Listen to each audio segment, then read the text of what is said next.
This is your place for all things Grand Rapids Griffins and all things Toledo Walleye. This is the Hockeytown West podcast with your hosts, Brandon Cook, Nick Harrington, and Travis Foch. Well, after we took a week off, enjoyed a little bit of the summer, well, at least these guys did. I was sick the whole week, but we enjoyed some time off away from the game. We're back to finally put a bow on the Grand Rapids Griffins season with our season recap. So welcome back, everybody, to the Hockeytown West podcast, your source for everything Grand Rapids Griffins and Toledo Walleye hockey. I got all three of my lovely co-hosts with me again today and just want to check in with you guys. I mean, it's been a week. I kind of missed your faces, kind of. I've heard enough from you guys in the group chat, though, while we were gone. But how are you guys all doing? And I'll go to Andrew first. Been golfing, man. It's been great. Jealous. So jealous. Travis, man, how are you today? I'm tired. Wrapped up turkey season. That was a lot of late nights and early mornings. We had some fun. Kels got really close a couple times. Almost got her one. Maybe next year, but pretty good. So you're telling me all that time spent out in the middle of nowhere, you didn't get anything for it? That's why it's called hunting and not killing, buddy. It's fair enough. Fair enough. Can't argue with that. Nick, man, how are you? Bueno. Beautiful. Learning Man of many Spanish. words today. Hopefully more in English because I won't understand the Spanish. So that'll get me really confused real fast.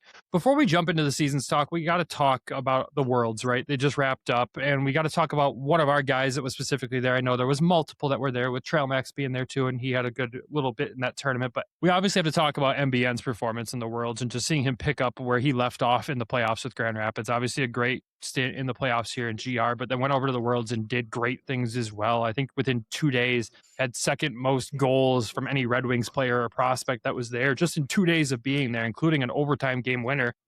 In Norway, walks away with a bronze medal. And I don't know when the last time that's ever happened. It never happened. That was their first medal. Exactly. Like, that's insane. And just the impact that he was able to make on that roster. Obviously, the whole team as a whole played well. They had great goaltending too in the tournament, but his play really stood out amongst a lot of players from across the world, especially up against some NHL talent. And I know everyone says it's, not as tough of a Worlds tournament this year with the Olympics being in place, whatever. It's still hockey. He still has to go out there and play, and there's still guys competing for something. And he did fantastic. I just don't know what you guys thought of his performance there. Were you guys surprised by it, or it's just like, yeah, this kid's locked in now? I think he's just made for that kind of play, right? That like big moment, postseason style play. Like that's just what his game is molded around. I think the funniest thing about that entire tournament is like, I feel like Canada's not getting enough hate for how that tournament ended for them. Like, I get that they beat the Americans, but like they had Crosby, Celebrini. They had a really good roster, and the Norwegians, man. Emmett Finney, yeah, Red Wings prospect. Like, well, I don't even know if you call him a prospect anymore. He's a Red Wings player, but yeah, but the Norwegians, man, they play hard and they play with a lot of heart, and they got it done in the big moment. So it was huge for not only their country, but for MBN to get that taste, right? Like of, having some success in a big tournament like that. And he's played good in the Worlds before. I think was what kind of broke him into the scene for his draft year, was the Worlds. This crazy kid just out there, like, just doesn't stop. The motor does not stop for this guy. He does, a couple preseason games with Detroit, goes to Detroit for a little bit, comes down, plays in GR, goes back up to Detroit, comes back, does a whole playoff run, just doesn't stop playing. I'm like, I don't know. It's crazy. He loves the pressure. Like, we'll talk about it a little bit later. Like, he led for rookies at game-winning goals. I mean, he loves the pressure on it. And, by this time, this is Norway's first medal. Maybe they give him the key to the whole country, right? Like, they could have done it without him.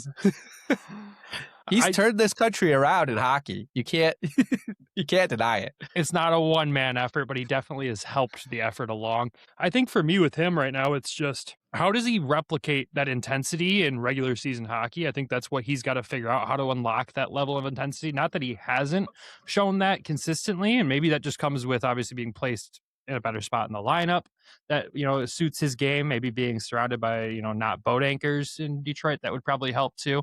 But if he can take this and build off that and just keep that momentum going forward, we're never going to see him again in Grand Rapids at that point. That's just a fact. And he's going to do really, really well in the NHL. He's just got to be able to replicate that consistently. And I think that's a key term for a lot of prospects, right? Is consistency. How do you consistently be like that? But if he can do it, dude, Detroit's got a stud. Like, this kid just continues to get better and better. If there was another tournament this summer that he could play in, he probably would. I'm surprised he's not signing up for the roller league in Toledo, who knows? But at the same time, like, he's been fun to watch. It's been fun to watch him grow, and excited to see what he looks like in camp this coming year. I think it's going to be a big camp for him, big preseason, and hopefully a really nice season in Detroit next season.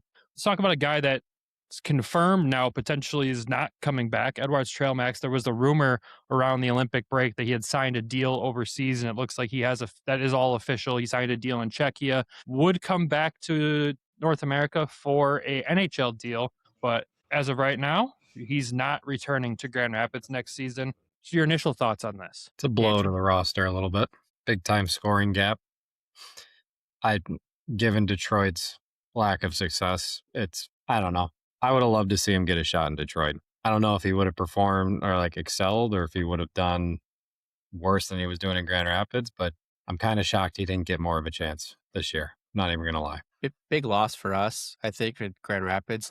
Brought that third line scoring. He was up there with the top guys for points. 46 points this season from the third line. That's crazy. He's got an NHL body. It's crazy that he didn't get he did get a call up, but he didn't even get playing time. He should have got playing time up in Detroit. This is just another, I think, a fumble from Detroit where they mismanaged the asset, right?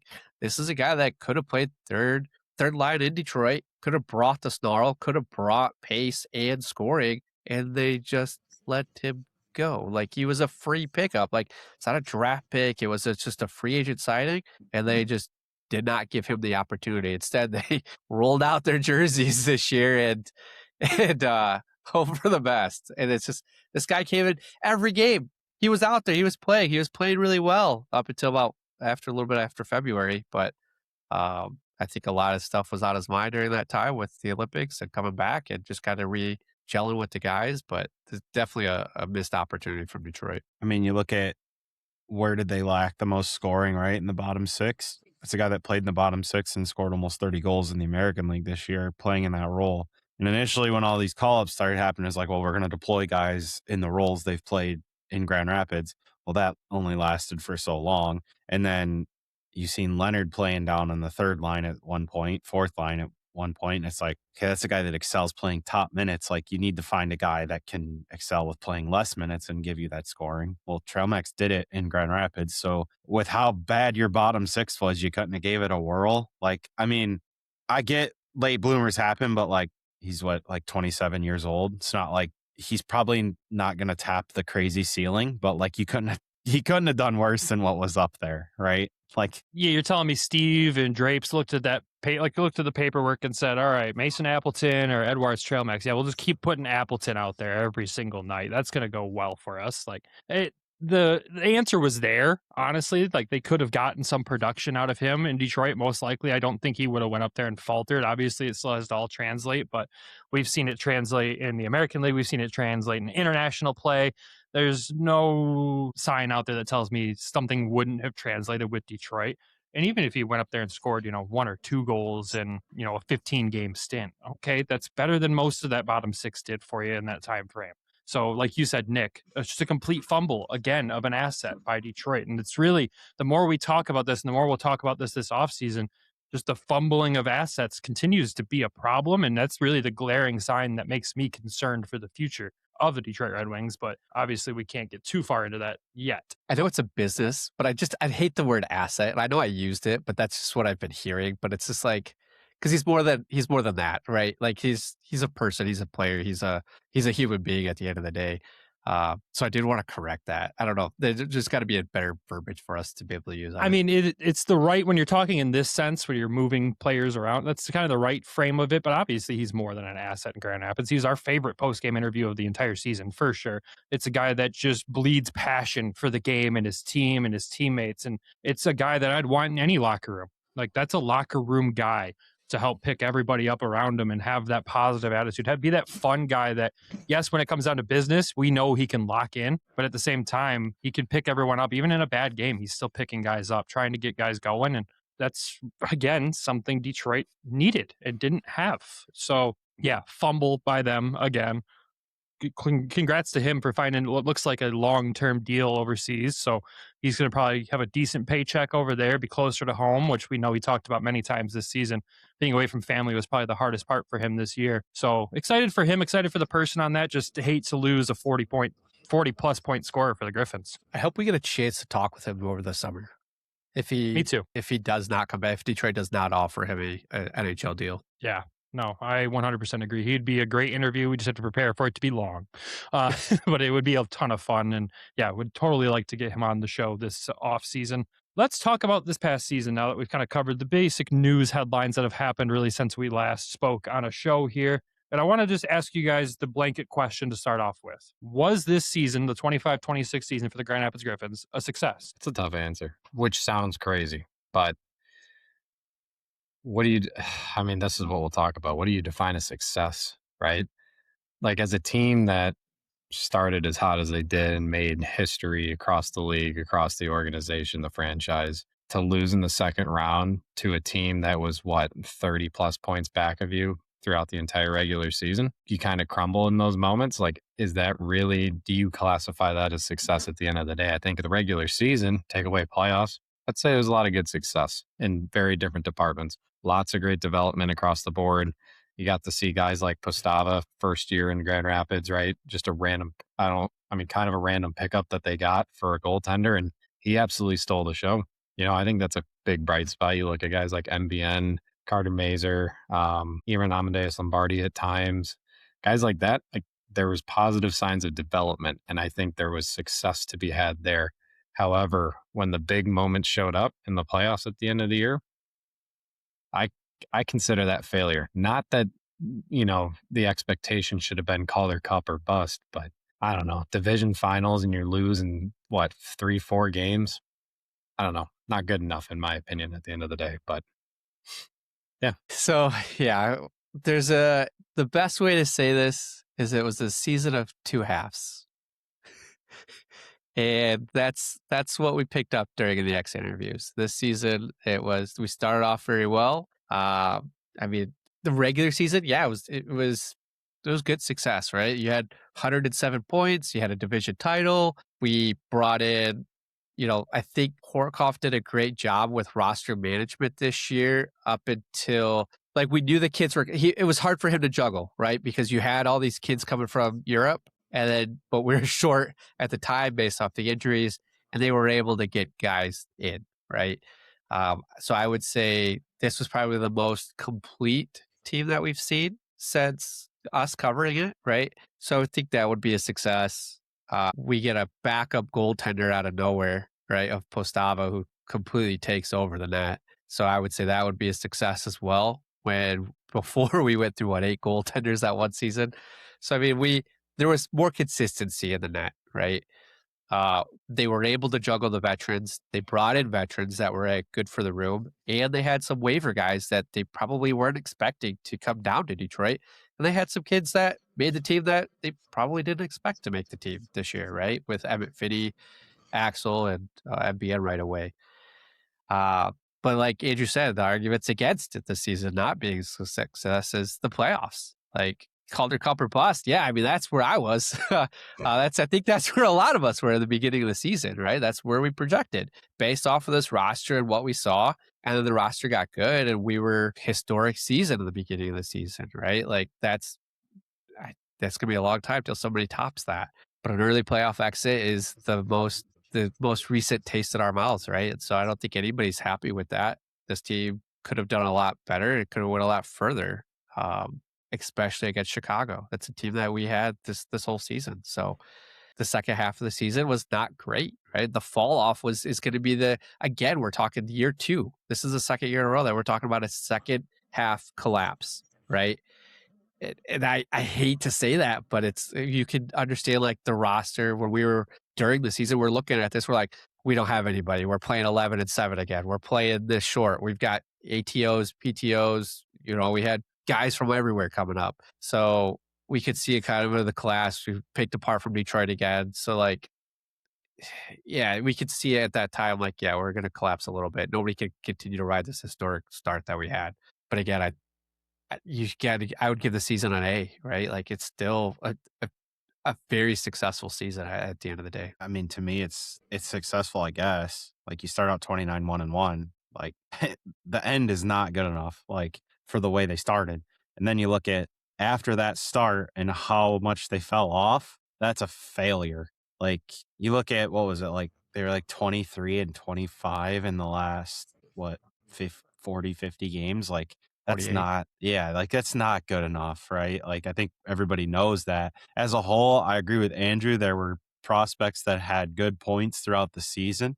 There's always good things to build on there. But as a whole, when you have the start that you have and it becomes cup or bust, like, and you don't get it done, it's a bad year. Like, I always think back to like the 02 Wings when they won the cup and they did the championship video. And I forget who it was. I want to say it was Robitaille made a comment in that. And it was like they started out like 22-3-1-1. And you get to the 7th game in 3rd overtime and lose. It's a bad year. And that's like the only thing that like kept like clicking with me lately is it's like it just didn't end, that they weren't good enough in the big moment at all. Like down the stretch, I feel like they struggled a lot. They were too inconsistent. Like, I don't know, just to me, the second half of the year, the first half was incredible. And the second half, just like what happened. And to me, that's like, you can be happy about the start, but it's not about how you start. It's about how you finish. And they didn't finish well. And I hate to say that. It really is a tale of two tapes, like you said earlier, Nick, like that split between the season. But at the same time, when you peel back the question of what is success at this level in this league, people look at this league as development's the success point or championship is. Like it really depends on who you ask to what you can determine it to be a success. I mean, for me, I would say the season was a success. When you look at the development side of things, I think a lot of guys took steps that they needed to this year, and those are key pieces that needed to take steps. I think your veterans took steps you didn't expect them to take, especially the guys that are coming back next year. Yeah, the second half collapse, as you guys said. I hate using that word for it because I think that's more reserved for Detroit than Grand Rapids because their collapse is usually significantly worse. But at the same time, there's really no other way to describe that. You can't have the start that you had and then have that changeover, whatever changed there. Like what happened? Did they get yelled at too much? Did someone yell at them and say, hey, you're not coming back next year? Like, was there conversations that happened at a certain point? We don't know. You can only speculate. It's like something happened right around the middle or end of January to where a lot of the players took nosedives in statistics and performance and play. And I mean, it's not everybody on the team, but a lot of the key pieces did. The pieces moving back and forth from Detroit did. Some of your key prospects did. Obviously, you had a season riddled with injuries with a lot of these prospects too. But at the same time, something had to happen to where just the mentality or the feeling, the vibe just changed. Like it was like the air was sucked out of the room suddenly there for a hot minute. And I wouldn't say like you look in the locker room and say that there was a problem. But at the same time, who knows? I wouldn't say there's a problem, but something had to have happened. I remember watching our first season covering, and I remember watching those Ben Simon teams come out, and they just looked flat. Like they just looked like somebody delivered them the worst news possible. Like just the news was they had to play that night. Like I don't know what it was, but I would literally look over to you, Brandon. I'm like, these guys look like they were just told like somebody died. Like that's what it was. And I remember the season right after the Olympic break, like Max Boltman was there, and I look at Max, I go, what happened to Detroit? And he goes, what? I go, all of our guys that went up, they come back very different. I don't know if it's injuries. I don't know what happened, but they do not look the same. He goes, I don't understand what you're talking about. I'm like, they just don't look the same, Max. Like I've watched these guys all season. They don't look the same. And that's when like Leonard's productivity fell off. Shine started falling off a little bit too. Like I just, something happened. Like you said, like, and I remember this now, like vividly. When you bring this up, it was like February. It was right around that time. And I'm like, I just don't, something was weird. Something, I don't know what it was. Maybe they were just too much time with Detroit where like the stink was still there with them. I don't know, because that's when they started to fall off too. But that's going to be like the most pivotal moment in the season that I can remember of like just the cliff. They just went off the cliff. Well, like Leonard's one that you can call out because you look at like the performance before the call up, right? His last game before the call up was January 30th. So from the start of the season to January 30th, he had 25 goals. He had 7 when he returned on March 4th to the end of the season, not including playoffs. He had 7. So obviously it's a much shorter time frame, but still, like that's a drop off. Yeah, but like the rate he was scoring at the beginning of the year, that's unsustainable. Like, unless your name's Alex Ovechkin, like that's borderline unsustainable. I think that's. I mean, he sustained it for the first 3 months of the season. Yeah, but what was his shooting percentage? Like, it had to be. I don't know. I can't do math that like, fast for you. It had to be absurd. Like, he had what 36 total all of last year. Yeah, but it's not about just the statistic with it. It's what you saw on ice, right? You didn't see the same John Leonard. You didn't see him as hungry for the puck. And I feel bad just calling out him, but he's the first name I clicked on because he's at the top of the stat sheet, obviously. It's just like something happened while those guys were in Detroit. And I'm going to stick on that for a while because it just feels like something changed. Like, again, like you said, Nick, was it the stink of whatever was happening in Detroit? Did that just linger? Did it get attached? There's not a good enough soap to wash that off? Was there conversations that happened that they didn't like? Like, I don't know. That's all speculation. But with the way we've watched Detroit manage their prospects and their people, the light bulb just kind of goes off like something happened while they were there. But I won't stick on an assumption for that long. I got one thing for you though with that. Like, Yeah. and that's a very fair assessment, right? That's 100% a fair assessment if that's something that did happen. However, what has Dan Watson always said, wherever he's been? When you're here, you're with this team. This is who you play for. When he was in Toledo, it was the same thing. It doesn't matter who you are. When you're here, you're with this team. You are where you are. What happened up there happened up there. You got to flush it, and if that happened, that's their veteran group. Those are their veteran players. They got to be able to flush that and come back and be the leadership group for them young players and prospects that they needed them to be. I'm just saying, like, something he's always said. So if something up there caused the little bit of struggle down the stretch, maybe they got to do a little soul searching themselves because they can't let that happen. When they're here for the Griffins. I get everybody wants to be in Detroit. That's an obvious thing, right? Everybody wants to be in the NHL. But when you're here, you have to be able to show up and play your game. And if it fell off for that reason, that's almost a little bit of an alarm. Yeah. I think. You're not Maybe wrong. I'm wrong. I'm just something that came to my mind. No, it's 100% not wrong. Like, you have to be ready to suit up where you're at, and you have to give it your all where you're at. And the second half, we didn't see that from a lot of the guys, and that's the frustrating part. There was a lot of nights where it felt like there was more there. Like, we heard it so much through the season, including in the playoffs. They had more to give. Like, they were better than that. This group was playing in the way where they deserve more. We heard that a ton in exit interviews, and it was just like, then why didn't it happen? That's going to be the what if. Now, when you get to the playoffs, playoffs obviously a disappointment. That was a very disappointing way to end the season. You could blame the structure of the league all you want. Like, the structure sucks. We all know it does. But at the same time, you've got to be able to rise up and perform against the Chicago team. But again, at the end of the day, you could look at the stats and go, we got freaking goalied. Like, you can simply blame it on that against Chicago at the end of the day. We did get goalied. We saw them do it in game 1 of the conference finals against Colorado too. Like, it's a team that can goalie you. But when you're the team that you were in the beginning half of the season, you had to dig deep and find that team again, and they just didn't. Good teams find a way, regardless. Well, great teams, I think, find a way. Good teams win games, lose games. Great teams find a way to be great. I would agree with you.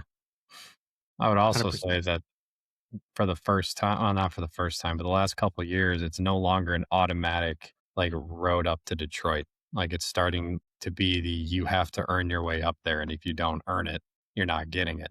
So to Travis's point, you got guys that get sent back down here. If you don't want to like put up or shut up and actually perform down here and, earn your way up to Detroit, there's no violin small enough to play for that song at the end of the day. Well, it's got to be a little frustrating, though, when you see like the stats for the other guys that are just flying, or like cardio guys that are up there too, though. And you're like, I'm giving it effort. I'm proving my worth down here in Grand Rapids, and I'm not getting the same opportunity up here in Detroit yet. We've got so-and-so or so and this and doing whatever. The jerseys. I'm with you.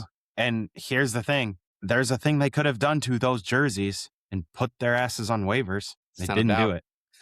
It was an all talk thing. Like, until this is where I'm at with Detroit. Until they actually do it, I'm not believing anything they say. They will. They'll You do it can't. this year. I don't believe they will. I have no I- faith in them to lead this in the right direction at this point. If you're prepare- wondering from a fan perspective where I'm at, I have zero faith that this team is going in the right direction or being led in the right direction. And that's not just me saying coaches, that's GM, that's everybody involved. I do not think the Detroit organization is headed in the right direction. Not without big changes. I prepare that some of those jerseys will be down here next year. I believe. We've Well, seen they it better before. be ready to play here.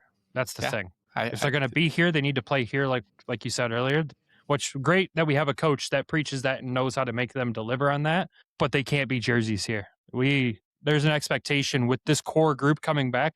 There's an expectation now. In the AHL, it's weird to have an expectation. This team's got one. because the culture. I hope this doesn't go off the rails yet, but I think that's what I appreciated about NBN the most is it didn't matter where he played his heart out like every night.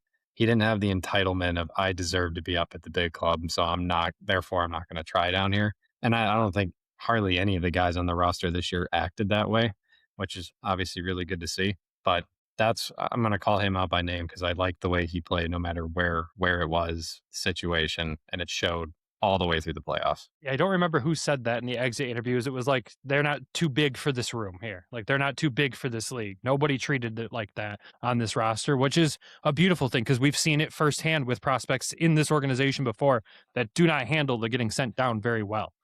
And every single guy here from what we've seen has done that. And that you can appreciate about the mentality of the prospects. It's the other things we've got to worry about, right? But that is a good call out. I appreciate you bringing that up. Let's just kind of talk about this position by position and not, breaking down every guy, but what did you guys think of the offense this year? When you look at the Griffins offense, they were second in the league in goals scored this year behind Henderson, 255 goals scored to the 159 goals against. We saw some crazy games, including, putting up 10 on the Texas Stars at one point, a couple multi-8-goal games. The 8-0 shutout in Milwaukee at the end of the season gives you that hope that the team was back to the beginning of the season and all that right before the playoffs. And then, you get a week and a half off and you see what happens. But what did you guys just think of the offensive players and how they handled themselves this year? Not just offensively, but defensively too, because Nick and Trav, if you remember going back to our season preview, we were wondering where the goal is going to come from. What Nick, you were scared of the defense. You thought this team was way worse defensively set up than they were last year. What did you think the forwards did on the forward side of the puck, offensively and defensively this season? Throw it to me first. I don't remember saying any of that. I don't remember. Cut the clip. Editor, cut to the clip. I'm the editor, and I'm not going to go find that clip. I'd love to rehear that one. It sounds kind of familiar about where the goals are going to be at. Yeah, it's the veterans. I mean, the veterans really put it together this year. I mean, the John Leonard surprise, right? Like guys performed before, but not at the level that he was this year. I know we were just talking about the second half, but the first half of the season, like he was just cranking it. Dries also had a big season. NBN, another big season. Trail Max coming in. Wojo, when he was here, like that third line really put a lot of the numbers up, and that really helped. Even half the season we didn't really have Nate Danielson, and he's usually getting some points here or there too. So the points came. The Griffins, I think at one point they were averaging like 4 goals a game. So I mean, those 8, 7, 10 goal games were fun to watch, not fun to clip, but they were fun to watch, fun to be a part of. I think all of them were on the road too, if I'm not mistaken. They were so much better on the road, but I mean, it was good. I mean, that's what you want. You want to see this team was deep, right? Like it's one thing that we were kind of nervous about is where is it going to come from? And, this is where Horkoff deserves his flowers. Like he did create a deep team this year of being able to roll 4 lines. Another guy too, that I want to give some flowers to is Tyler Engel, right? Guy we signed 2 weeks before. These guys that we signed 2 weeks before the season starts, the year before was Austin Watson, put up some points. Tyler Engel was kind of a Swiss Army knife out there, being able to play first, second, third, and fourth line. Well, mainly first, second, fourth line.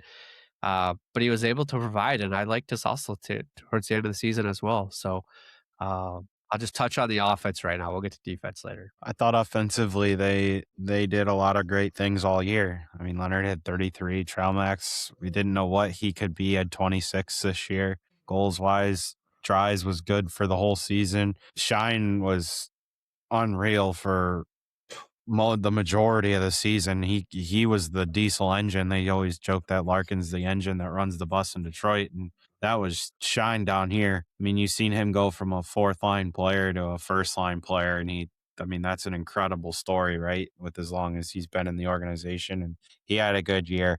Wojo, that trade, I mean, that was like a home run find. I hope they keep him. I'm a big fan of him. And MBN as a rookie to put up 20 goals this year, hit the 20 mark in his rookie year in North America. And you can see him as the season got later and later, he popped and popped and popped and was more noticeable nightly. Like that's what you want to see, right? And then like to go down the list, like Carter Mazur. I mean, if the kid could just stay healthy, like give me a full season of Carter Mazur. Christ, he had 11 goals in 16 games this year. So that's another guy that, offensively was good.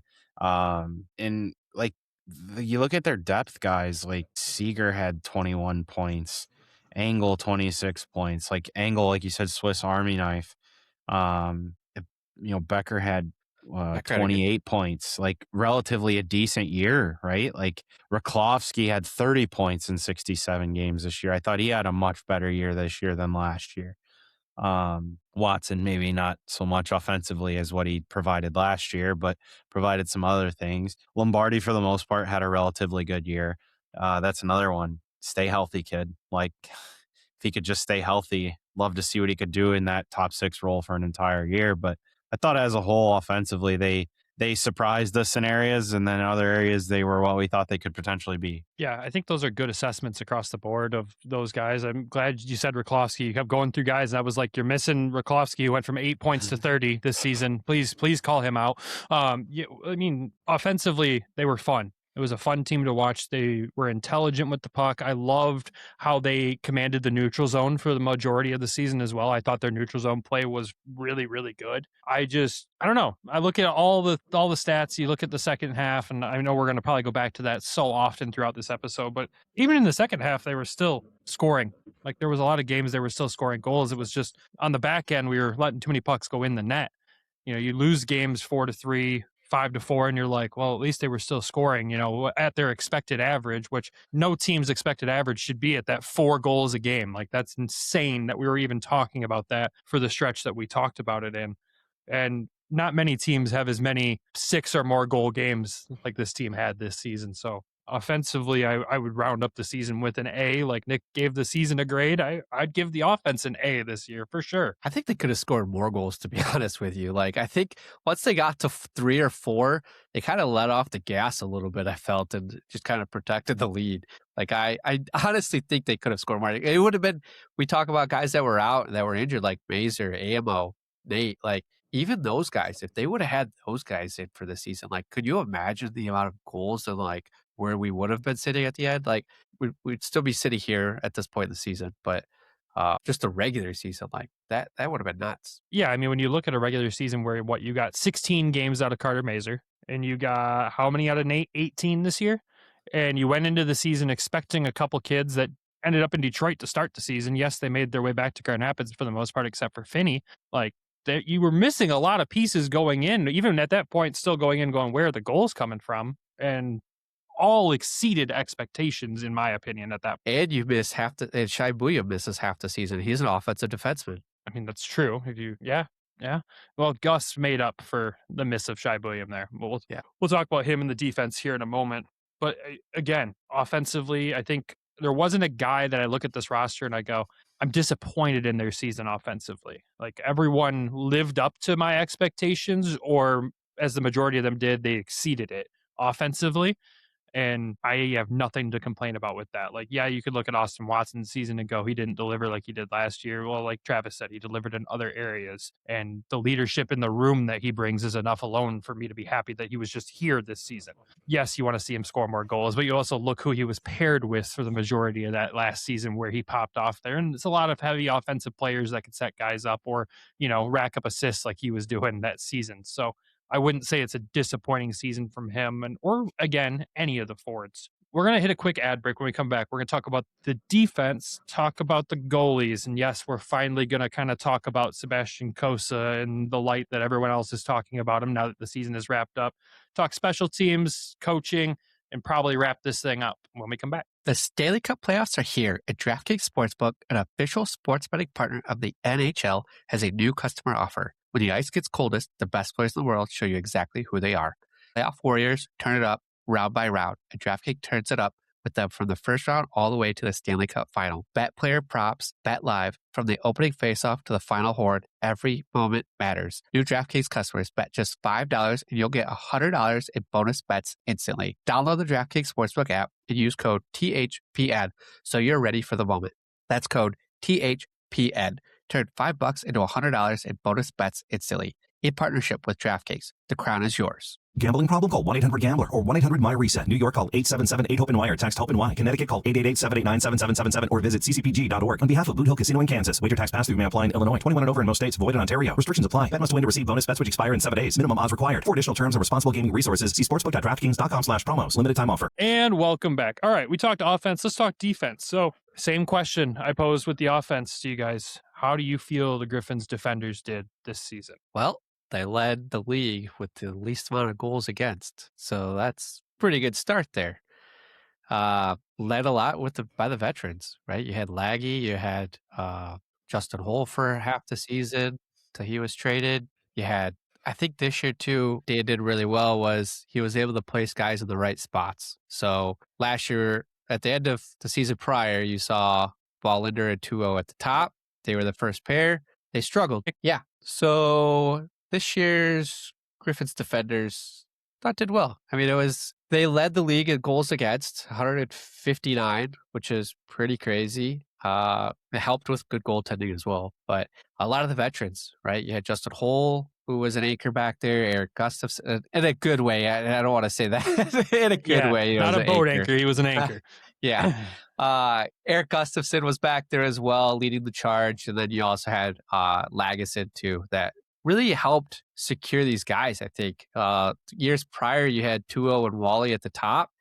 And that combo, like they weren't ready for that top line pairing, it seemed like. Now this year, Dan was able to kind of split them up, put them around with veterans to really help round out their game together, I thought.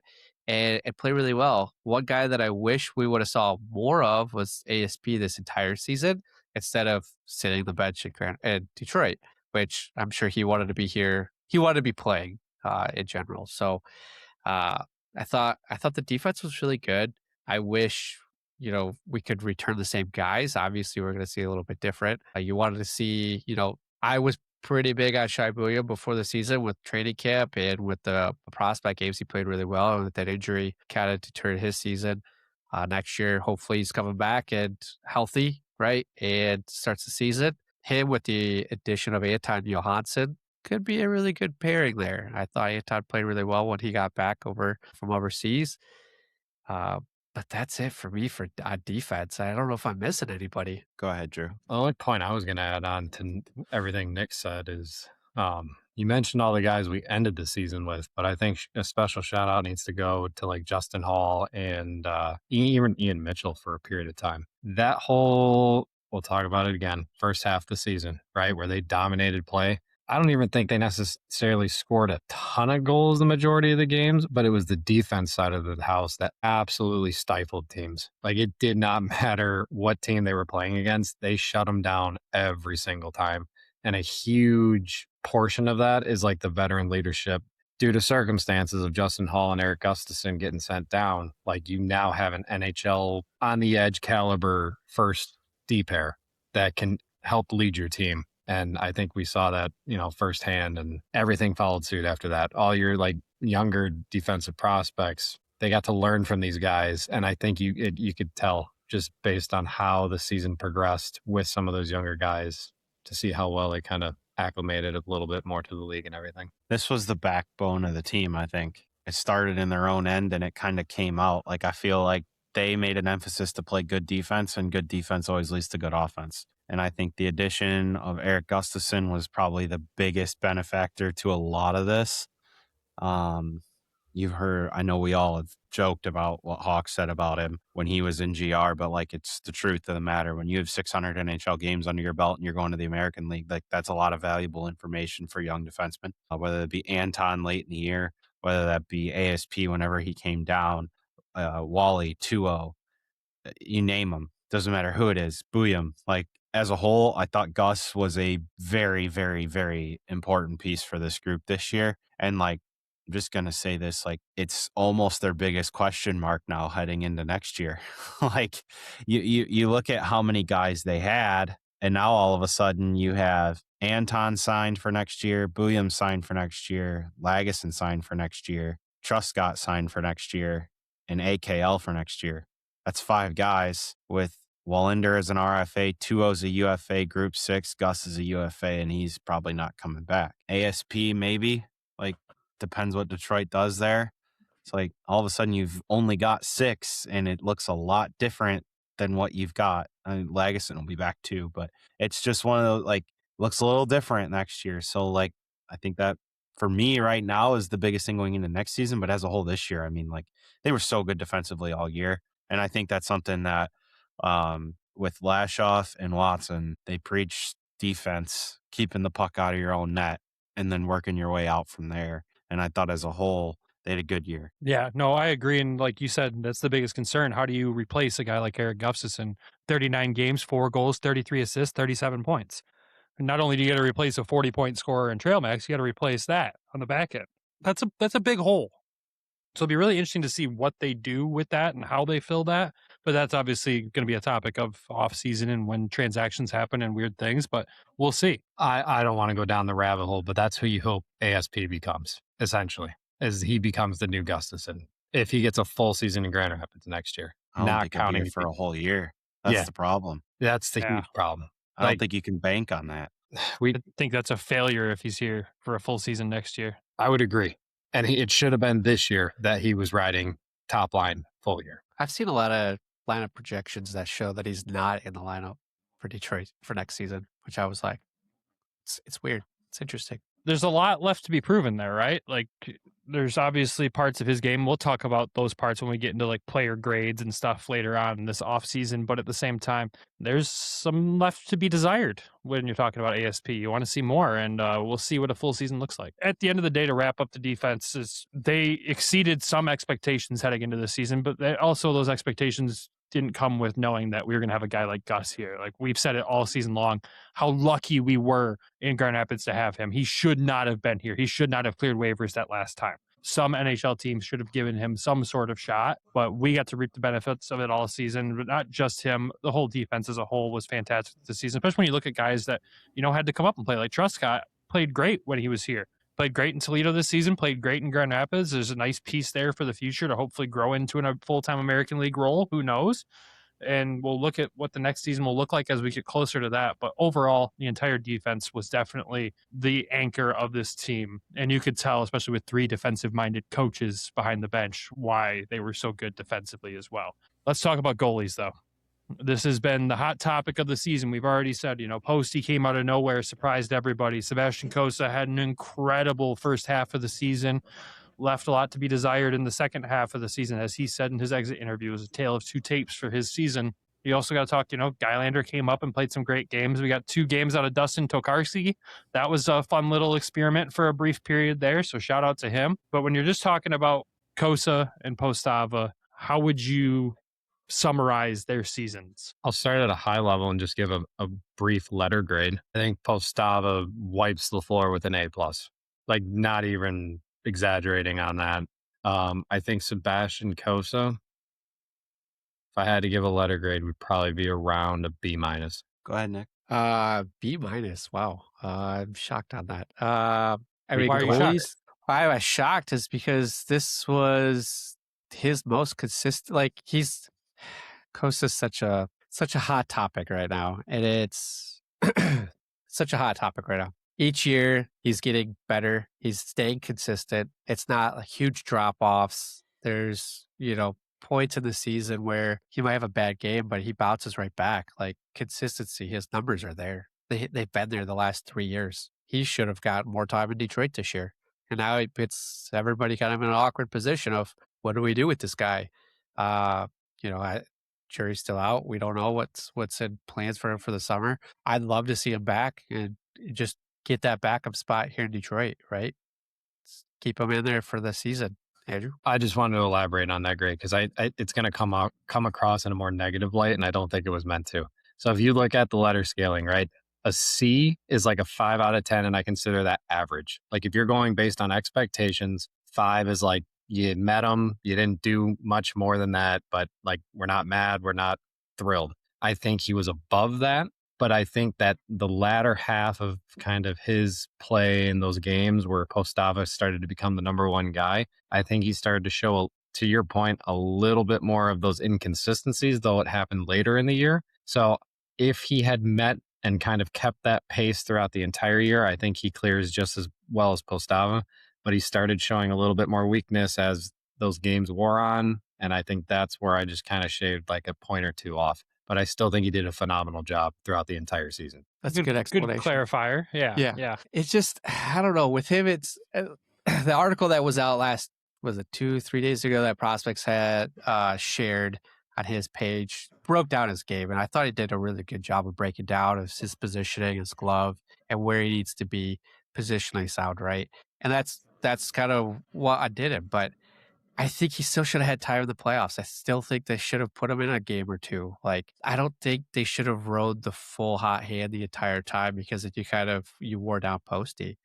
I don't know. Cossa, each year he's gotten better. Each year he's gotten that drop off becomes later and later in the season, right? And that's what you want to see with development. That's what you want to see out of any player, right? You want to see that getting better and it's staying more consistent throughout longer throughout the season. Postava, right? Like this guy came out of a cannon, right? I mean, I remember the red and white game. We were looking at him like, what the heck? Where did this guy come from? Like, this is a Dominic Hasek type goalie. So we were very fortunate to have both goalies this season. And now with the addition of Trey as well. And we had time with Carter. But with Posty, like, there's still not enough data. I don't think he's the backup goalie for Detroit for next season. You want to see him more consistent. You want to see what he does again next season. It was great this season. It's crazy. You look at some of the game sheets and Grand Rapids only allowed like 10 shots per game a couple games. They only allowed like 2 in a period. They only allowed like 12. Like they had some low shot totals throughout this season, which is something where like, they went a whole period and only gave up 2 shots. Like, what the heck is going on with this other team here? I want to see Posty back in GR next year. I want to see another full consistent season with him and see where that bar really is. Like, I don't know. I struggle with it because everybody's like, he should be the backup next year. I'm like, you don't have enough data. And then if Cossa had that season, they're like, well, he hasn't had enough data points. So it's always the argument back and forth of the amount of games and how well they play. I don't know. I struggle with it. Brandon, I want your opinion before I go. Because I know you haven't said anything. Just observing, just listening. Well, you haven't said anything publicly at all about it. Like you've been very reserved. You've been very reserved. So I'm curious. I want you to go. You always go last. I just want you to go. All right. Fair enough. I'll start with Posty, right? Obviously, great season from him. Exceeded my expectations of not knowing what to expect. Kid's a gamer. Kid competes. Led up 4 goals for the first time this season in the playoffs, unfortunately, was that game. But when you can go an entire regular season where you play the amount of games he played and not allow more than 3 goals, that's really impressive in itself. Do I think he's the automatic backup spot for Detroit next year? No, I share the same feeling with Nick on that. You got to see if it's a thing that can be sustainable. Yes, you only signed him for 2 years, so you kind of got to see how it plays out. But I think you need to see him in Grand Rapids as the bona fide starter. What I'd ideally like to see them do is start him in Grand Rapids, re-sign Carter Gylander, and tandem those two here in GR next year. I think that's a no-brainer. Keep your people that you've picked in draft within the organization. Like I think there's something there with him. I think he's a special goaltender. What we saw him do in the American League was really impressive. To be able to walk in here and put up the numbers he did obviously short amount of time here. Carter played 8 games, but a 1.62 and a .942 in 8 games in the American League. Impressive. Right. Why are we pushing for this guy to be the backup in Detroit? Like, you know what I mean? Settle down there. So Posty, I'd love to see him back in GR. I'd love to see that tandem in GR. I think that's just another great, fun one to watch. And yes, fans, I know that leaves Trey Augustine out of the picture. I'll talk about that more here in a second. But at the same time, where I flip back to Sebastian Cossa and his season, look, his numbers improved again this season. Even with a poor second half, the numbers still improved. Now, ideally, was the poor second half fully to blame on him? No, I think the whole team played poorly in the second half. You can kind of identify that across the board statistically and visually. They did not play like they played in the beginning half of the season in front of him. And we said it all season that we felt like the team played different in front of the two goaltenders. And I don't know if that's just because they had more confidence in Postava at that time because of some of Kossa's bad games and whatnot. But yes, as Travis alluded to, I've remained silent. I forced the show to remain silent on the Cossa drama all playoff long, just out of respect to Sebastian Cossa and the team, because he's still a part of the team competing for a playoff championship, right? That's what they're all there to do. You don't need the outside media noise. Grand Rapids isn't Toronto. You don't need to bring that crap here. Now that it's done, what do I think they need to do with Cossa? You make him the backup in Detroit. He's given me no reason to not believe that he could do it. Extremely talented goaltender. Yes, does he have things to develop on? Sure, but will he develop on those things in the American League? Maybe, but most likely not. He needs to get up to face NHL shots every day. He needs to be in NHL game situations. This goes back to the asset management by Detroit. They have fumbled it with him. There's no reason in my mind that Sebastian Cossa should have only played one game in the NHL, and it wasn't even a full game at this point. He's had 3 years of pro hockey and only half of a game and an overtime to play in the NHL. What are we doing? You look at the other end of the spectrum. The comparison is always Jesper Wallstedt. Always. What did he do in his first couple NHL games? Sucked. It was terrible, including the game where he allowed 7.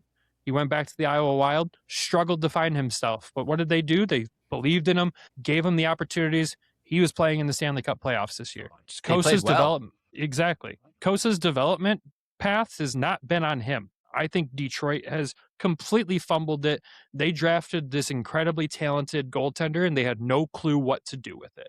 That's what I've seen in the time here. And when you look at what Cossa talked about in his exit interview this year, he talked about maturing, consistency, and the mental side of the game. Sebastian Cossa told us all he's been working with a mental coach for the last 3 seasons. That's great. I love that for him, and I appreciated him being so open and willing to talk about that. We're obviously big believers in being open and talking about that side of the game, because at the end of the day, these are people. They're not just athletes. They're not just someone you pay money to go watch on ice. They're people. So you have to respect that side of the game. And I think Cossa is doing the right things and taking the right steps to be there. The only thing that I'll criticize him for is you can't change your skate guards midway through the season. You can't. You cannot do that. You can't go from your white skate guards to black ones halfway through the season. You're welcome for pointing that out. Yeah, thank you, Travis, for being the gear nerd to be able to point that out. As a goaltender, I'm shocked he went through with it. But at the end of the day, like I said, I fully believe that a tandem of John Gibson and Sebastian Cossa in Detroit next season is the right move. It's a great veteran who's also been through it in the NHL. He's been through the injuries. He's been through the dark times with the bad team. He's experienced it all. It's a great person for Cossa to go learn from at that level. What I want to see, because I look at the future with Detroit, and I mentioned Trey Augustine, and I said I'll talk about him too. Detroit needs to learn how to manage these prospects. They need to learn what they have when they have it. They need to give them those opportunities to show what they have. You call him up for 5 games, and yeah, maybe he loses 3 of those 5. Winning and losing the game is not all on the goaltender. It's about the team in front of him too, but at least they're going to go experience. This is what it takes to get there. And Detroit has utterly screwed this up and created this situation. But what I hate is how everyone's just seen the shiny new toy in Postava or the shiny new toy in Trey Augustine that's played a game in 1 period of pro hockey and been like, ship Cossa out of here. Everyone needs to pump the brakes, put themselves in check here, and understand what you're potentially sending out of the organization. Because I still firmly believe that Cossa will one day be an NHL starter. I do think that Trey Augustine needs to go to Toledo next season. You can clip that now and wait for next season. I think he needs to go there. I think he has a lot to learn. He is very raw, and we saw what Cossa was able to do in Toledo and learn. And I think Toledo needs to be the first stop for any goaltender that's coming through this organization at this point. Because not only are you going to get a lot of shots on you in games because the structure of the ECHL is not as tight as it is in the American League or the NHL especially, but you also have some talented shooters within the organization already to practice with those goaltenders and learn from. Trey needs that. You go there, you build the confidence, you build the tool set, you work on everything you need to work on, and then maybe you're going to call up to Grand Rapids throughout the season. Who knows? Gibson has an injury record. That's where you go, all right, Posty, you're getting called up. Trey, you're coming up to GR. You'll get a game or 2 here, get your feel in the American League again. Gibson's back. Trey, you're going back down, but hey, you're doing a great job, buddy. Keep it up. Then the next season, Trey is in Grand Rapids full time. That is how I want to see this play out. That is how I would play it out if I was the Detroit Red Wings. I'm not the Detroit Red Wings. We've seen how they've managed it. They're going to screw this up. I saw this week that Detroit has not developed a goalie since Jimmy Howard. Now, to your other point, hold on. To that point, think about that. Think about some of the talent that's come through Grand Rapids, and the one that'll stick out in every Griffins fan's memory is Thomas McCollum, a goalie that had all the potential but couldn't get there. And the thing that sticks out with Cossa that I love that he talked about the mental side of the game and the mental coach stuff, he's had it for 3 seasons. How long has he been in pro? 3 seasons. Does Detroit know how to mentally and physically develop a goaltender at this point? I don't think they do, because we saw it firsthand in Toledo when he was there. Travis, there was tons of Detroit brass there spending how much time with him while he was there? Then what did those guys do once Bednar came in? They pieced out because Cossa was gone. Toledo hired a full-time goalie coach. Best thing they could have done. Look what Bedsy's doing overseas now. He's incredible. Look at G. G's been incredible. I get concerned, though, when you look at the long string of goaltenders that they've drafted and have come through, and part of the game where they fail is the mental side of the game. Cossa's taking it upon himself to work with a mental coach. That's great. What does Detroit do to these goaltenders to destroy them mentally? That's what I'm concerned about. I wouldn't say just goalies. I would say just players. That's fair. General. Yeah, that's everybody. There's a concern there, though. There's only been one other goalie, I can't remember who the name was, that started in the ECHL that made it to the NHL. I think it was Logan Thompson. It's the only current one. Yeah. Current one. But there's been plenty of others. And you look at the Bennington. landscape of the coast has changed. It's changed dramatically in the last 5 years. The landscape there has changed so much. So start using it. There's my piece on it. That's how I feel. I hate the rumors. I've hated them through this whole playoffs. It's taken everything in me not to snap every time we've had it brought up during a live stream or anything like that. It's stupid. These guys are kids. They're still kids. They're going through it. They're figuring it out. But to say that Cossa's not talented enough to be in Detroit, I question anyone who's saying that and their ability to analyze a hockey game. I do. Go ahead, Travis. Now that you made me go on my 10-minute tirade. You're welcome, buddy. So here's my thoughts with all of this. I'd like to see a longer runway with Postava and Grand Rapids, first of all. Second of all, if Detroit enters next year with one of Cossa and Postava as the backup, that shows you how flawed this plan has been since the beginning. Because they have, if they go one of those two options, 2 goaltenders with a combined 2 periods of NHL hockey under their belt, which goes back to Cossa should have got games last year, a game or 2 maybe. And I'll just say it. Is he going to sink or swim? We don't know. That's the ultimate wild card, is we do not know. I said it when he got called up that night when Ottawa was in town. He should have played. There was absolutely no reason to roll out Cam Talbot that night. None whatsoever. Because Cam Talbot was like a, 880 save percentage, somewhere in there. Like, I don't even think it was an 890. Yeah. If Cossa goes in there and gives you an 895, that's 15 points better than Talbot. Like, and at least it's one of your drafted and developed kids giving you an opportunity. You're giving them an opportunity that they've earned. Like, I'm not saying that he's going to work, but at some point you have to give him some runway to see if it will work. Because now you enter next year, if you go one of those two, Postava's never played an NHL game. Cossa's played 2 periods, and he's never had a full start in the NHL. So which leads me to the rabbit hole of they're going to sign a journeyman veteran, and they are going to say, you are nothing more than an insurance plan to if Cossa doesn't work. And they're going to carry 3 next year. I just have a feeling that's how this is going to shake out, because Postava, I don't think, needs waivers. Cossa does. If Cossa goes on waivers, he will not clear. He is gone. Mm-hmm. If they waive him, the Oilers didn't put in a claim, they're idiots. But like, there's a million other teams out there that could use a young goaltender, and like, Cossa's played over 100 American League games. I think you've seen what he is at that level. You know, he's in that 910 to 915 range save percentage roughly in the American League. Is that going to translate to NHL? We don't know. I'm a big supporter. I just want to see him play. I want to see what he can do. Like, he got thrown into the absolute worst situation in his NHL debut and won the game, for Christ's sake. Like, when that game went to a shootout, I was like, we're done. And he shut the door. Like, that was unreal. I just want to see it. Like, I want it. You've invested a 1st round pick, 4 years of development, Like, it's time. Just give him, you got to give him an opportunity. And if he sinks, well, that's why you sign a third guy. Like if it doesn't work, it doesn't work. But ultimately, like you have to try it now. You've backed yourself into a corner. I think they got to try it. I think he's a good young goaltender. Is there things he still needs to work on? 100%. And I'm sure he would even tell you that. Like he did. Like there's some issues. Everybody has them. Like you can look at every young player. These are still young players, and goalies take longer. Like it's just a proven fact. Most goaltenders take a lot longer to get to their full potential. I think you have to go Cossa next year. And if you have to sign a third goaltender to, as an insurance plan, you're going to have so much cap space. They could pay somebody $1 million just not play. Like a Caden Premu, maybe, Like a Nick Carrington. I'll do it for $1 million. No, we're not signing you to anything, buddy. I'd love to see him get the opportunity. We'll see what happens. But I think he should have been in Detroit from his call up to the end of the year. Or at least when they were eliminated till the end of the year. Like, hell, he should have started the remaining games the rest of the season in Detroit. If they knew in Grand Rapids were going with Posty game 1 at that point in time, he should have started those remaining games for Detroit this season. Yeah, let him get some experience. If he's going to be your guy next year, give him a couple games. And if it goes horribly wrong, you say, look, don't stress. You know what you got to work on going into the summer. Like, yeah, the fall off is alarming, but let's not forget what he won. Like he went like 26-8-3 or something like that this year and had a .915 save percentage, I think. He's like 2 goalie of the months. And he was an all-star back-to-back years. It wasn't. He's played 100. He's played 123 games in the American League and has a 2.46 and a .911. He's 70, 33, and 18.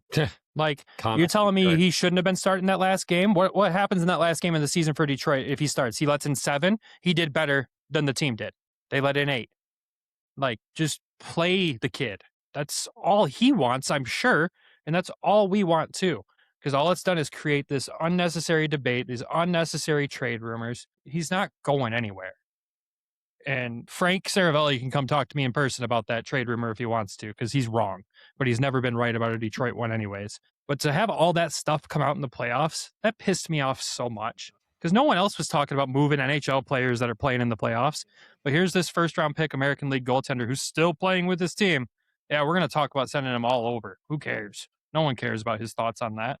Gross. Stupid. Unnecessary. Yep. I'll say this. That's the one thing I do like about Yzerman is it's like, normally when the deal comes through for Detroit, it's Detroit announcing it. Like until then, like I don't think anybody fully knows what the hell he's doing.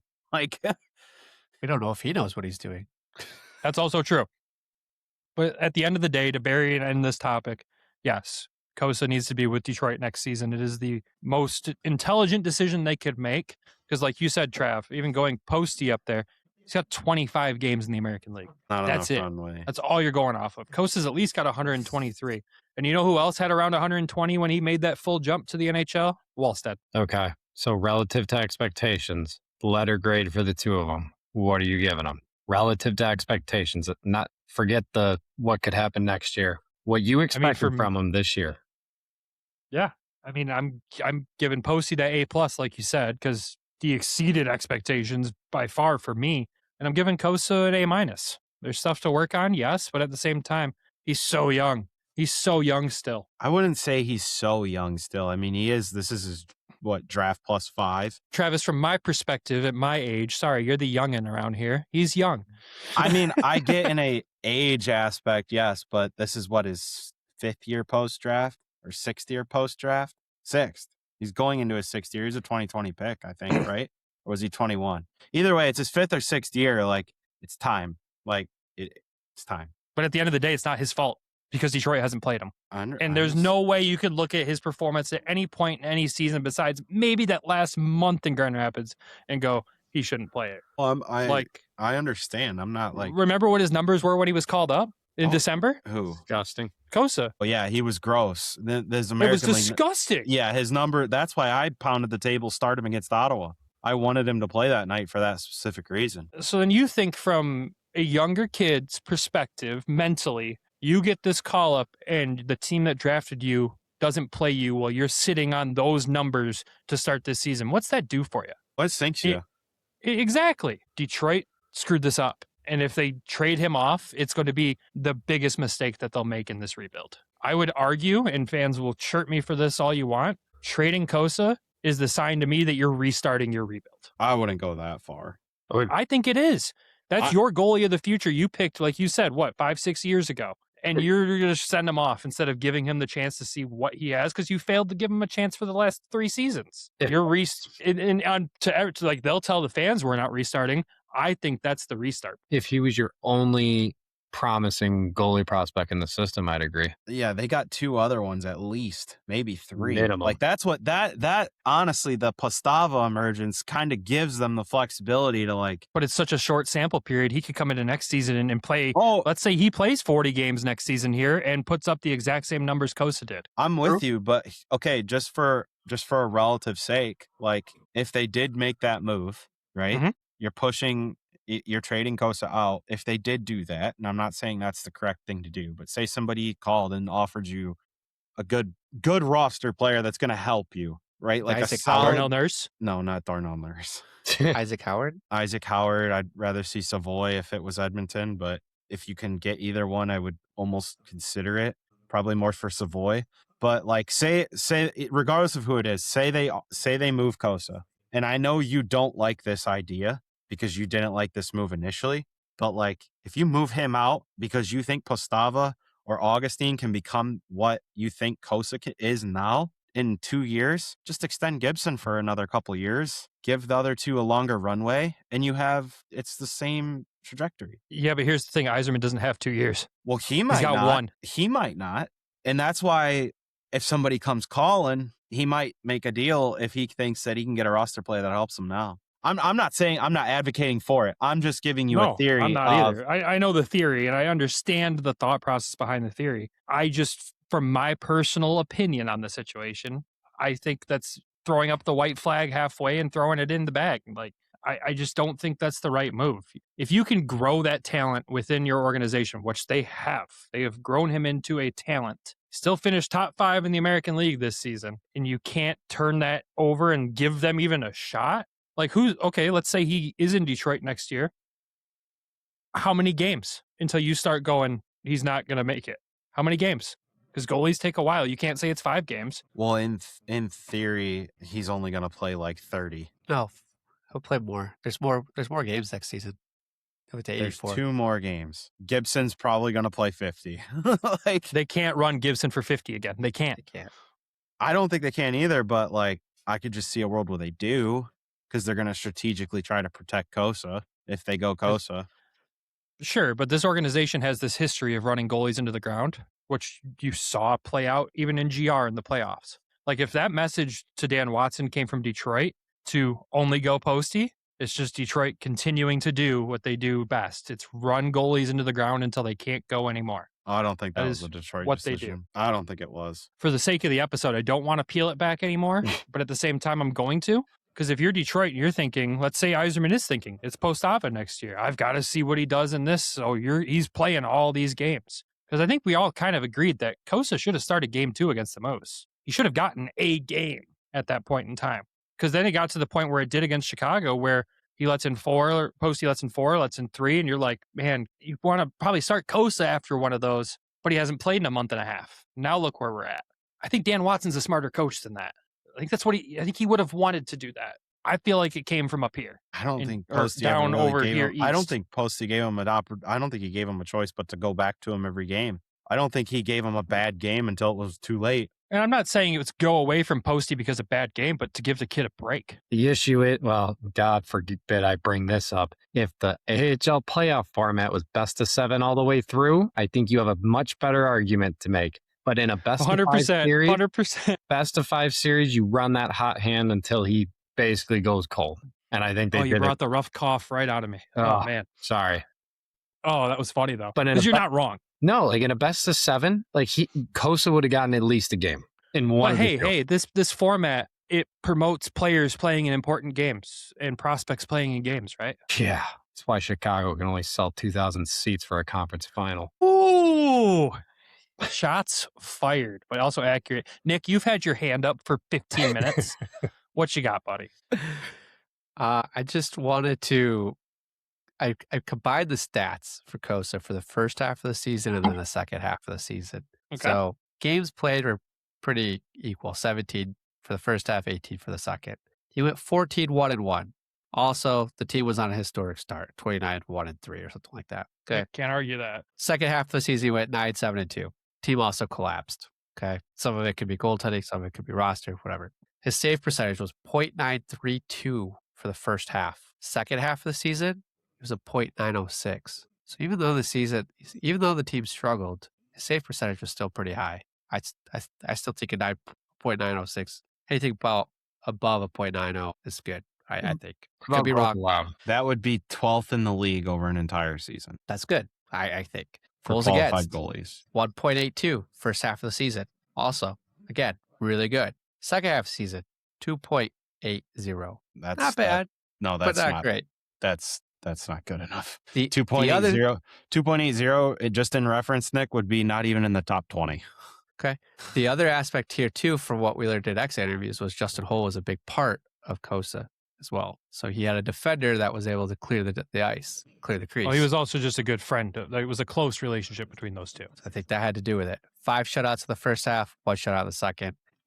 We had a mix of veterans, we had a mix of young, mixed with those for defensive pairs. I think there still could have been a little bit better, like we talked about, of team playing in front of him differently. I think if the crease was cleared a little bit more, probably would have been a little bit better. But the numbers aren't. I don't think the numbers are still that bad, even the second half. Now the wins and losses, yes, but the .906 save percentage is I still think it's still pretty good. It's not like he had a terrible fall off that second half. Like, he was still consistent enough. Now the March was real bad.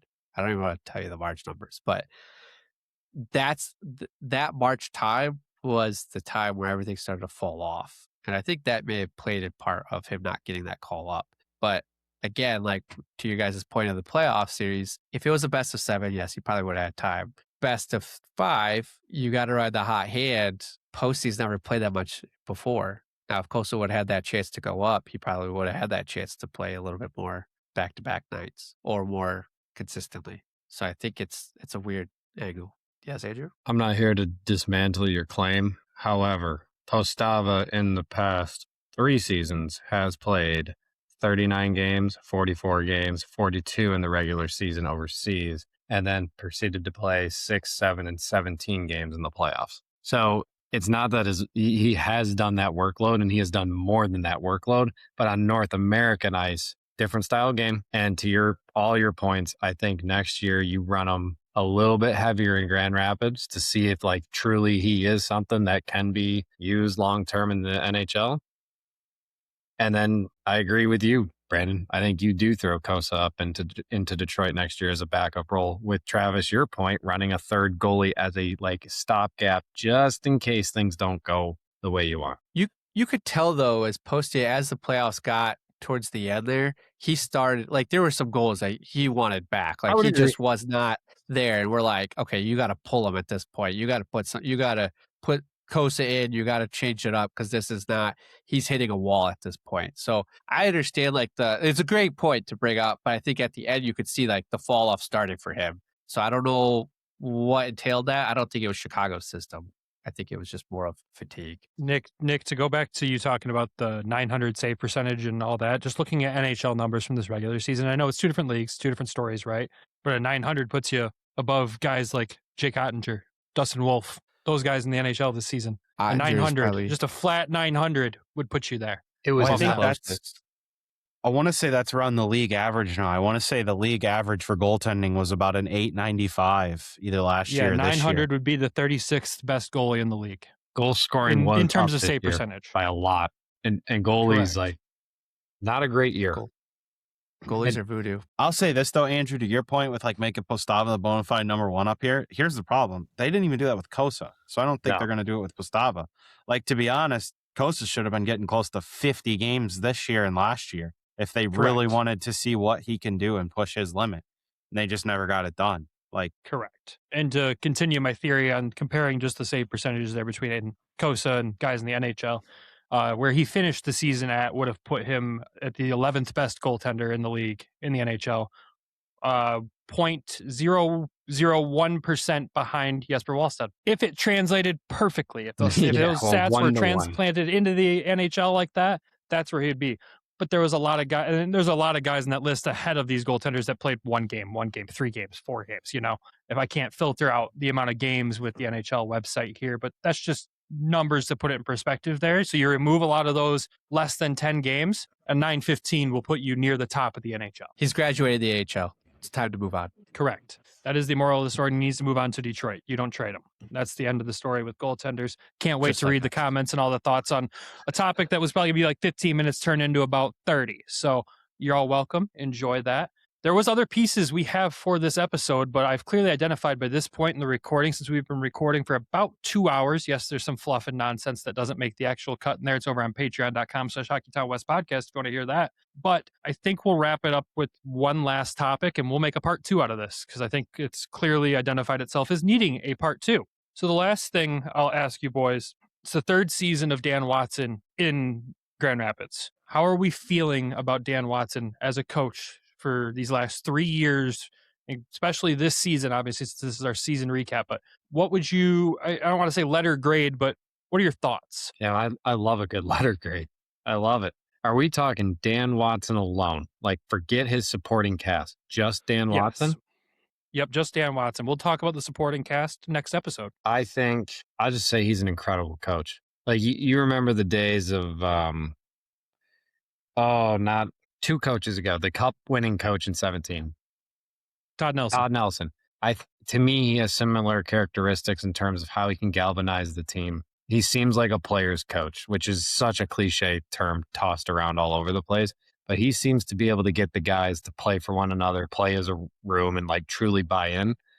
And I think it's showing, especially over the last couple of years, once he's actually gotten a very solid supporting cast in terms of like the players that he can choose from, he's been able to put them into positions to succeed more often than not.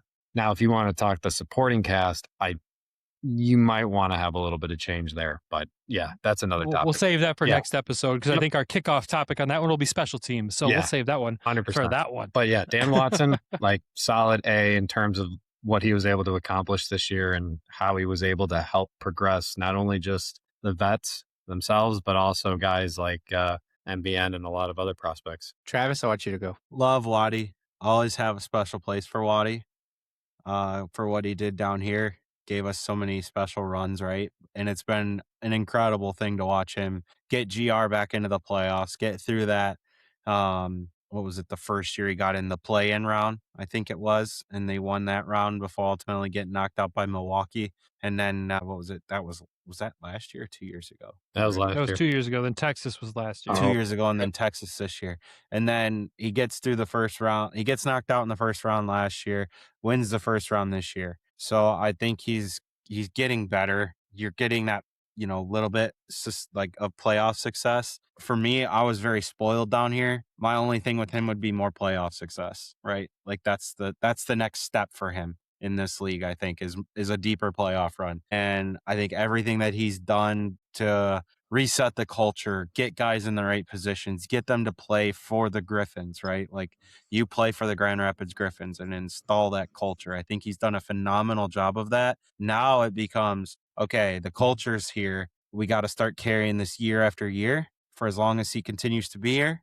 And now we got to start getting deeper into the playoffs like he was doing down here. I think that should be his next goal. Yeah, a lot that's been said that I'll reiterate is just the culture. He reset the culture. When Ben was here, it was not great. He probably did, and he helped reset the culture. And then being able to pass that torch to Shine as the captain, that was the first start of changing the culture. He's been able to do really well the first half of the season. He's been able to get these guys to buy in, do really well on the road, right? This season was a fantastic road record. I think last year, too, he had a fantastic road record. We have trouble at home.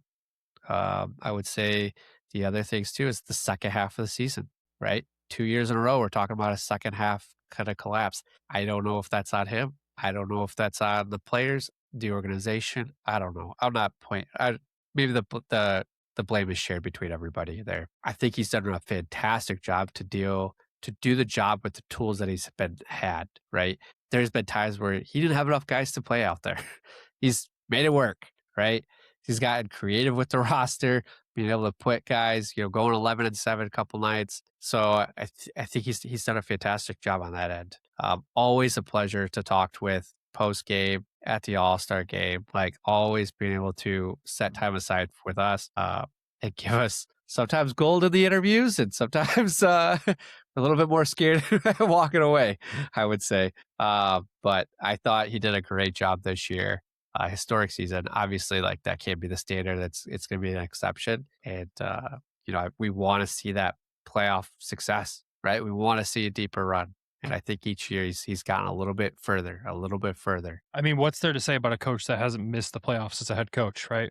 Like, he's obviously done great things. The culture, like you guys pointed out, that he's been able to be a part of and reset in Grand Rapids is incredible. It's fantastic to be able to go into each season now with him at the helm going like, yeah, we're probably a playoff team again. That's not something many teams can say, and it's a really cool thing to see and what he's done and just the way he thinks about the game. It's so different. Like, we've had this callback a few times, but looking at us maybe 5 games into the season, telling us that Manitoba is going to be a really good team once they figure it out. Sure enough, they were a playoff team. Like, it's just being able to think about the game the way he does benefits us so much as an organization. But what he does with these guys, being that player's coach, and yes, it's a cliche term, as Andrew put it, but also at the same time, it's reality. He is a player's coach. The guys love him, does a great job with the team. I think the decisions that he makes in lineups most nights, especially when you look at all the things, it's been the right choices for the most part. I don't think we've really ever sit here questioning him about his lineup most of the time. I'm sure there's some nights where you're like, oh, we want to see this guy, but then we get proven wrong immediately right after that. So it usually bites us in the butt, which we're always okay with that if it's a positive result.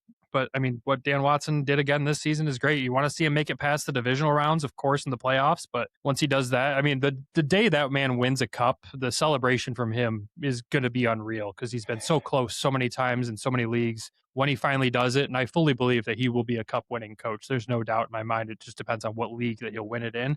But he's done some just incredible things here and in Toledo, like Travis alluded to. But with this season, it's especially, I mean, I'll never forget looking at that first loss to Charlotte being like, that's a good loss. And the coach can look at the media in the eyes and say, that's a good loss. And here's why. And gave us reasons where we all walked away from it going, yeah, that was a good loss. Dang. Like, you're right, coach. Like, being able to identify the game the way he does and look at it that way, it's special. So another great season from him. And it's just the usual reminder in the episode for Nick that, yes, we were a better road team, but we weren't bad at home. We weren't bad at home, Nick. 24-9-3 is not bad at home. You just happened to go 27-7-1-1 on the road. Great season. Season. The playoffs for home. We were at home in the playoffs. We played 4 games. We were 2-2, and on the road we were 2-2. So again, great season overall. Yes, you wanted to see a few more wins at home. That would have sealed up the league title for sure. But we saw what that did to one team, and we maybe didn't want that. So at the same time, great season for Waddy. Happy to hopefully have him back next season. I think that's the most key piece for me when I look at everyone who's coming in. I know we want to sign Wojo. You want to bring this guy back. You just want to see Dan Watson behind the bench again. That's all I want to see. So that's my thoughts on it. We have so much more we want to talk about from this season, but like I said, there's going to be a part 2 to this episode. So we will have that for you guys next week. We'll talk about special teams, the assistant coaches, who was the MVP of the season, who was most improved, who maybe left some to be desired. Who knows? We'll talk about all that next week and any news that breaks between now and then. We'll also have our Toledo Walleye season recap out to you guys later on here between those 2 episodes, hopefully as well. So stay tuned for that. We know Toledo, it's been too long. We did the same thing last year where Griffins were eliminated. We went all Toledo. Toledo got eliminated. We went all Grand Rapids. But unfortunately, they were eliminated within the same week. So it made things very difficult and sad for all of us. But we hope you enjoyed this recap. Before we go, we got to thank our sponsors of the show, DraftKings and Everything Hockey Clothing Company. When you're betting with DraftKings, use code THPN. And when you're shopping at everythinghockey.com, use code WEST to save a few bucks off your order. We also got to thank our lovely Patreon subscribers as well over at patreon.com/HockeytownWest podcast. And those are... We've got Michael Asante, Alan and Lori Fausch, Derek Griffin, Not From GR, Elaine Grace, Jonathan Florida, Tyler Ingalls, Dilly, Joe, Peter Grill, Darren, Bert Rito, Alan GR, Bex, Jason C, Snail, Adam, and Anna. Thank you all for the love and support as always. All right, well, we will be back, like we said, with our Toledo episode here soon, and then our second part of the Griffins season recap next week for you. But as always, to wrap the episode up, even though the season's over, we still say it. We say, go Griffins, go Walleye, and then Nick says this. Adios. Just kidding. Love you. Bye. Thank you for tuning in to the Hockeytown West podcast. Be sure to check us out on Twitter at HockeytownWPod and your hosts, Nick at GR Hockey Guy, Brandon at Brandon GR Hockey, and Travis at Trav in T-Town.